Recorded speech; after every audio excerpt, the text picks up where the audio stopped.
జగన్ గెలిచినా ఓడినా తనదే బాధ్యత అంటాడు. మార్పులు చేర్పులు తనదే కారణం అంటాడు. దాని వెనకాల ఉన్నటువంటి దానికి ఒక ఈక్వేషన్స్ లెక్కేసుకున్నాడు. ముద్రగడ వస్తే గెలుస్తాడు, లేకపోతే ముద్రగడ లేకపోతే ఓడిపోతాడు అనుకోవడానికి చంద్రబాబు నాయుడు గారికి మళ్ళీ పవన్ కళ్యాణ్ కావాలి, బీజేపీ కావాలి, లేకపోతే కమ్యూనిస్టులు కావాలి, ఎవరో ఒకరు తోడొస్తే కానీ గెలవలేననే మెంటాలిటీ కాదు. అంతా తెలిసినా మీడియా ఏదో ఒక హైప్ ఇస్తానే ఉంటుంది. ముద్రగడతో మిథున్ రెడ్డి కూర్చున్నారు ఎన్నాళ్ల క్రితం.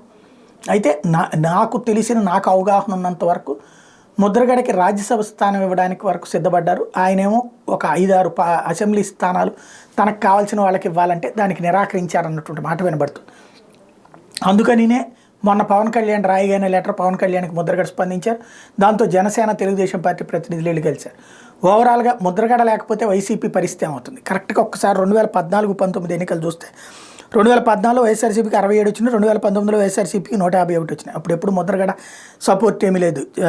అక్కడ 2014లో 87,513 వేల కోట్ల సంపూర్ణ రైతు రుణమాఫీ, 18,427 వేల కోట్ల సంపూర్ణ డ్వాక్రా రుణమాఫీ చేస్తానని చంద్రబాబు నాయుడు గారు అధికారంలోకి వచ్చినటువంటి సందర్భంలో కూడా వెస్ట్ గోదావరిలో వైఎస్ఆర్సీపీకి 42.1% ఓట్లు వచ్చినాయి.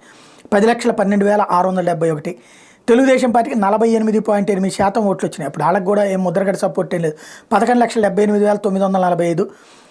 అక్కడే భారతీయ జనతా పార్టీకి 73,339 ఓట్లు వచ్చినాయి. 2.1% ఓట్లు వచ్చినాయి. అంటే తేడా వచ్చేటప్పటికి కేవలం 1.6 లక్షల ఓట్లు, 6.7% ఓటింగ్. కాబట్టి ఆ రోజున ఇద్దరికి ముద్రగడతో సంబంధం లేదు. ఒకళ్ళది గెలిచారు, ఒకళ్ళకి తగ్గారు. ఆ తర్వాత ఈస్ట్ గోదావరిలో చూస్తే వైఎస్ఆర్ కాంగ్రెస్ పార్టీకి 12,63,549 ఓట్లు వచ్చినాయి, 42.4%. తెలుగుదేశం పార్టీకి అప్పుడు 13,13,504, 44.1%. బీజేపీకి 79,531, 2.7%. తేడా 49,000 ఓట్లు, 1.7% ఓటింగ్.